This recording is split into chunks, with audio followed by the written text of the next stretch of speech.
Good afternoon, good morning, good evening. Again, as I always say, depending on what time zone you're in, welcome to Let's Talk Up Close and Personal with myself, Dr. Nathalie Chase Thompson, along with my special guest, Justine Wenzel. And I promise you today, you are going to be in for a treat. And you said, doesn't she say this all the time? Yes, because every time we come on, it's another treat. You don't want the repeat of the same thing over and over again. It becomes redundant. So yes, you are in for a special treat today. You see that smile, you see that, you look at her, she's so graceful. She's so graceful. But you know, sometimes behind that graceful poise, you have a lioness. And sometimes you may just have a little cuddly toy, this a cushiony toy.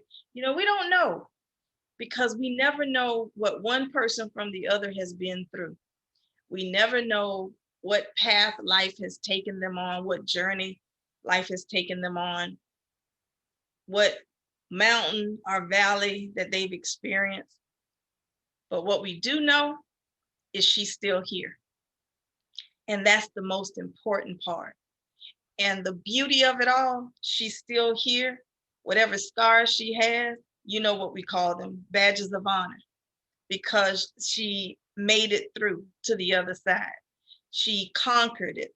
She was not a survivor, but she's an overcomer. She's a champion. And she can be a champion for you today because I don't know where you are. She doesn't know where you are. I don't know where you are listening, and I don't know where you may be watching this.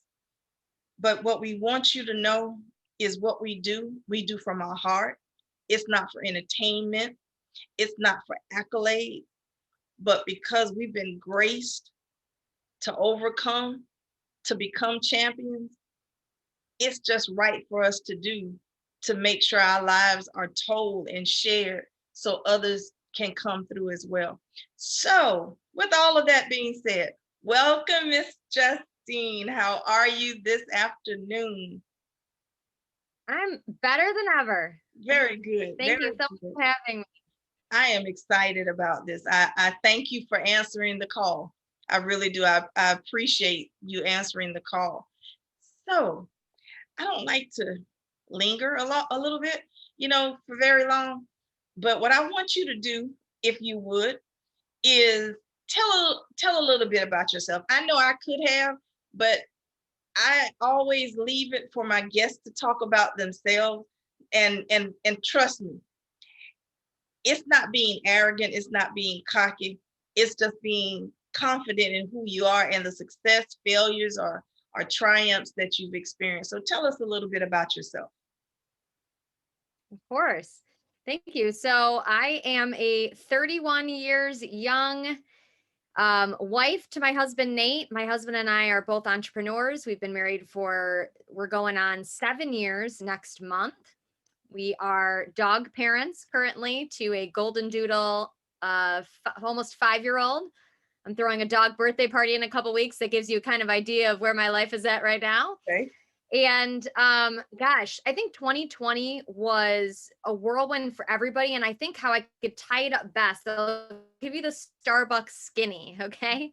I think how we can tie it up best is 2020 was a year where we all were reevaluating where our lives were.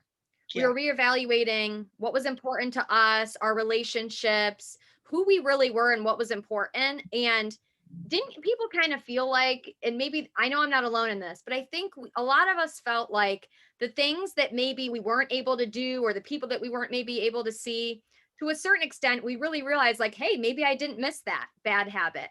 Or, hey, maybe I realized that this put me in a place where I've gotten back into bad habits, or I'm, not hanging out with these particular people. And 2020 was a year for me that unlocked so much of what I never thought I would share with anyone. And at 31, so I was, let's see, it was right when I turned 31 years old, and I'm about to be 32. I was in a season where for probably 2 or 3 years, I had been gradually having panic attacks and a lot of very up and down emotional anxiety where I would question, like, who am I? What does God have me here for? Mhm. I kind of use the example of when you know that you have a responsibility and you know that you're carrying that. It's like, you know, you have something bigger, that God has a call on your life, and you Mhm. can feel yourself carrying it. Like, yes, I know he has something for me, but you don't know what it is. And I was the kind of kid that was obsessed with finding out what my purpose was. And this became such a huge part of my story because I would watch movies and these inspirational shows where people would have this great grand purpose. And I would sit there and think to myself, there's got to be something like that for me out there. I just had a feeling it was something big, but I didn't know what it was. And because I knew and had this heart feeling like God was telling me, like, don't worry, I have something big for you, but I didn't know what it was. I really struggled carrying that responsibility and not being able to figure out what was I really called to.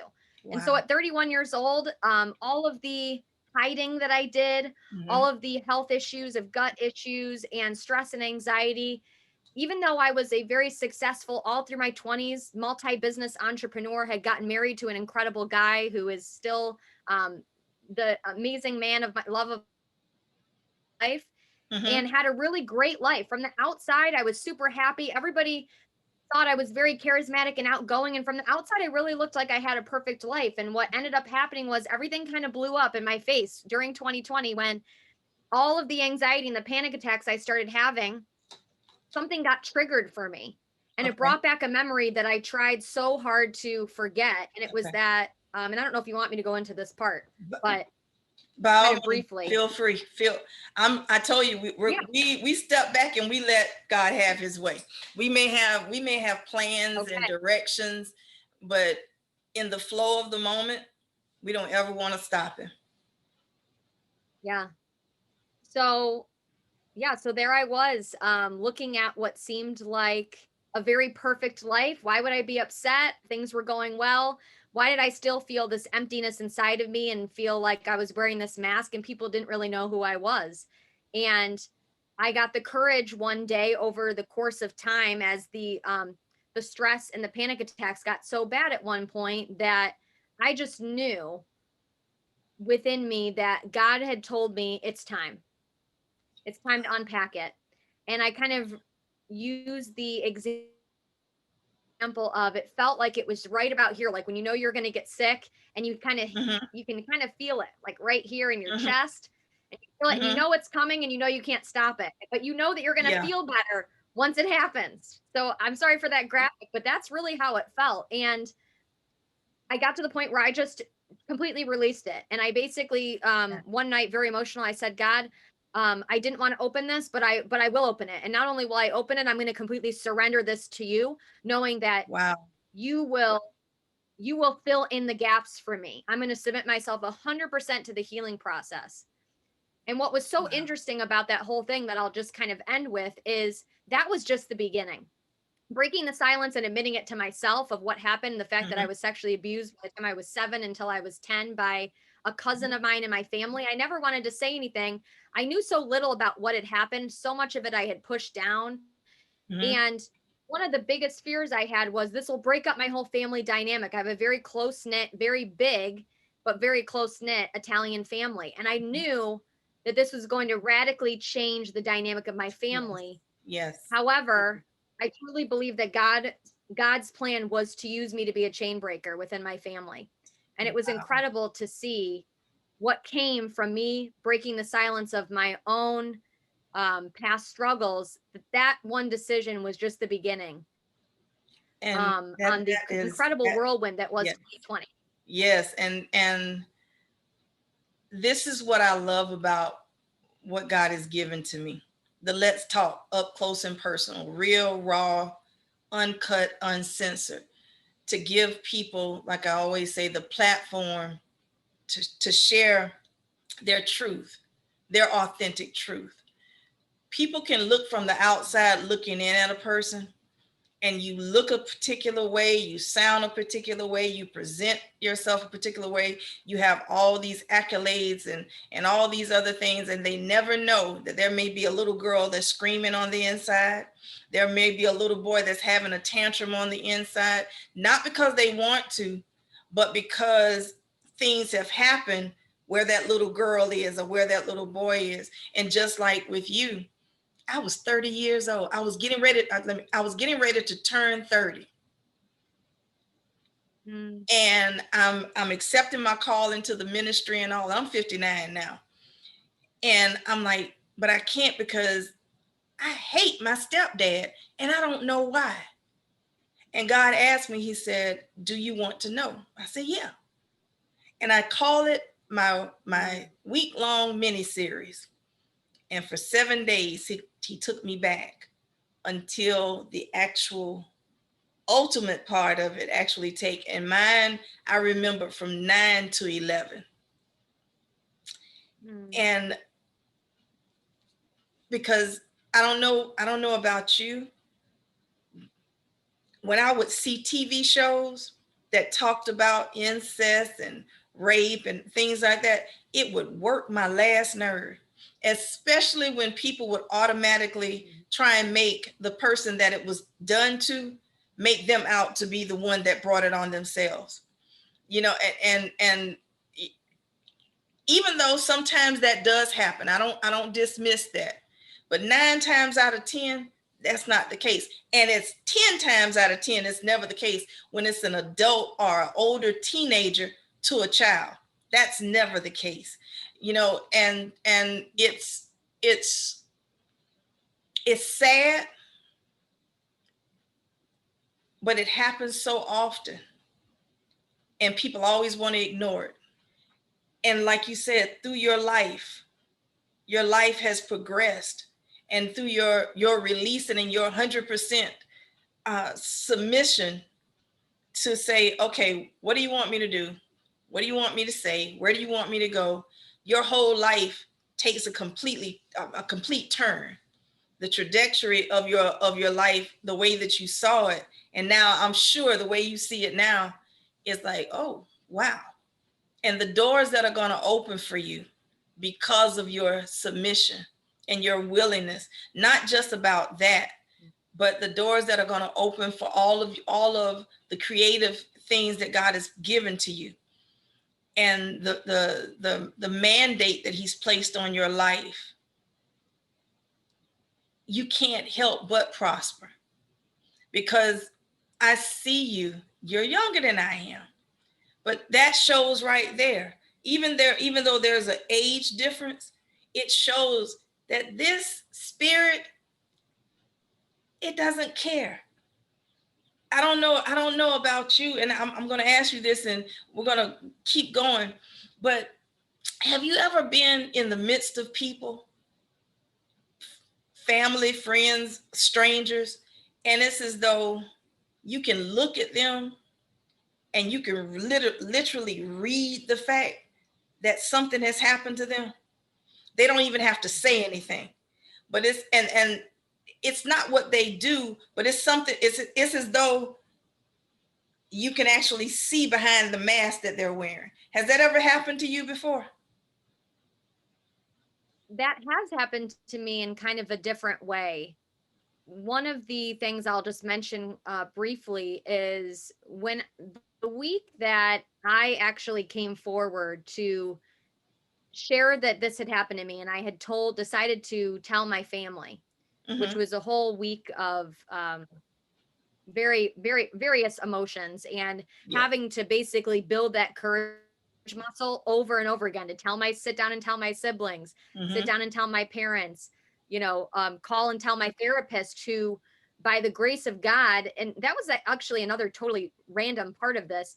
I had this weird gut feeling about 8 months prior to this leading up, that I kept having this weird nudge feeling like I should go to therapy. And I kept talking myself out of it and saying, that doesn't make any sense. Why should I go to therapy? My life's fine. I don't have anything I need to work through. I don't have any problems. silly me at the time. God was like, yeah, okay. Yeah, just keep on with that. That's good. Okay. That's good acting skills. Mm-hmm. But it's almost as if I use the example of God brought me through the back door into therapy. He had me convinced in my mind that I was going to go to therapy about 8 months before this was even a thing that I was talking about, Mm-hmm. and actually broke the silence on. He had me totally convinced that I was going to therapy because I was trying to be proactive and work on myself. Look at And that. I was listening to other podcasts. Oh, yeah.